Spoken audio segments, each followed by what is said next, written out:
హే kids, part 1లో మనం టిల్లుని కలిసాం కదా. కానీ ఇప్పుడు టిల్లు సడన్గా డిసపియర్ అయిపోయాడు. ఏం జరిగింది? మీరు పార్ట్ 1 చూసారా? లేదంటే తప్పకుండా చూడండి. రండి, చిన్నితో కలిసి మనం కూడా టిల్లుని వెతుకుదాం. టిల్లు ఎక్కడికి వెళ్ళిపోయావు? చిన్ని పార్క్ అంతా వెతుకుతుంది టిల్లు కోసం. లెఫ్ట్ సైడ్ చూసింది, షాడో లేదు.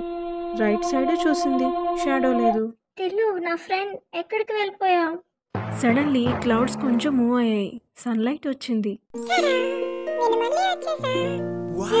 టిల్లు వచ్చేసాడు. ఎక్కడికి వెళ్ళావు టిల్లు? నేను భయపడిపోయాను తెలుసా? నేను షాడో కదా, నేను ఉండాలంటే సన్లైట్ ఉండాలి. క్లౌడ్స్ బ్లాక్ చేస్తే నో లైట్, అప్పుడు నేను డిసపియర్ అవుతాను. ఓ, అంటే లైట్ లేనప్పుడు షాడో కూడా ఉండదా? సూపర్. గుర్తుపెట్టుకోండి kids, shadow forms when an object blocks light. If there is no light, there is no shadow. చెప్పండి, no light, no shadow. కానీ ఇప్పుడు చూడండి, టిల్లు షేప్ చాలా పెద్దగా స్కేరీగా అవుతుంది. ఏ టిల్లు, నువ్వు ఇంత బిగ్ అయిపోతున్నావేంటి? ఏం జరిగింది? టిల్లు సైజ్ ఎలా మారిపోయింది? తెలుసుకోవాలంటే subscribe to our channel and click bell icon. Part 3లో మళ్ళీ కలుసుకుందాం.